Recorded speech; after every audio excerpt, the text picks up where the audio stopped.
अपमान और सम्मान दोनों आपकी दृष्टि पर निर्भर करता है। साथ ही किसी व्यक्ति की भूल को भुला देना और अपने कार्यों का मूल्यांकन करने से जीवन सरल हो जाता है। अगर आपको भी अपने अपमान का डर है तो यह कहानी आपकी मदद करेगी। दोस्तों, एक दिन महात्मा बुद्ध ध्यान लगाए बैठे हुए थे। वे डूबते सूर्य को एकटक देख रहे थे। तभी उनका शिष्य आया और गुस्से में बोला, गुरुजी, रामजी नाम के जमींदार ने मेरा अपमान किया है।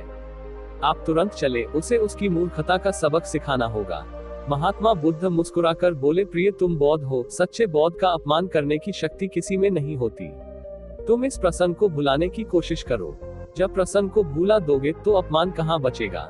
शिष्य बोला, लेकिन उस भूत ने आपके प्रति भी अपशब्दों का उपयोग किया है। आपको चलना ही होगा। आपको देखते ही वह अवश्य शर्मिंदा हो जाएगा और अपने किए की क्षमा मांगेगा।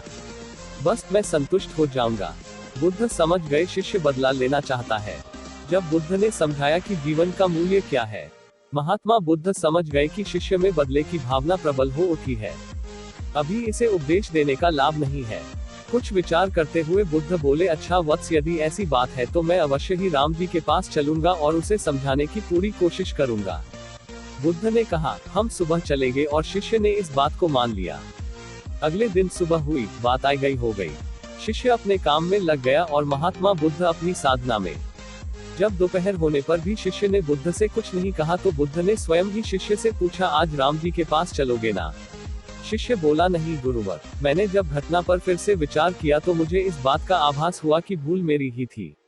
मुझे अपनी गलती का भारी पश्चाताप है। अब राम जी के पास चलने की कोई जरूरत नहीं। तब तथागत ने हंसते हुए कहा, अगर ऐसी बात है तो अब जरूर ही हमें राम जी के पास चलना होगा। अपनी भूल की क्षमा याचना नहीं करोगे। दोस्तों, यह कहानी सुनकर आपको कैसी लगी? अगर कोई व्यक्ति आपका अपमान करे तो क्या करना चाहिए? हमें अपनी राय कमेंट में जरूर बताएं, और आपने वीडियो को लाइक नहीं किया है तो प्लीज एक लाइक जरूर कर दे। धन्यवाद।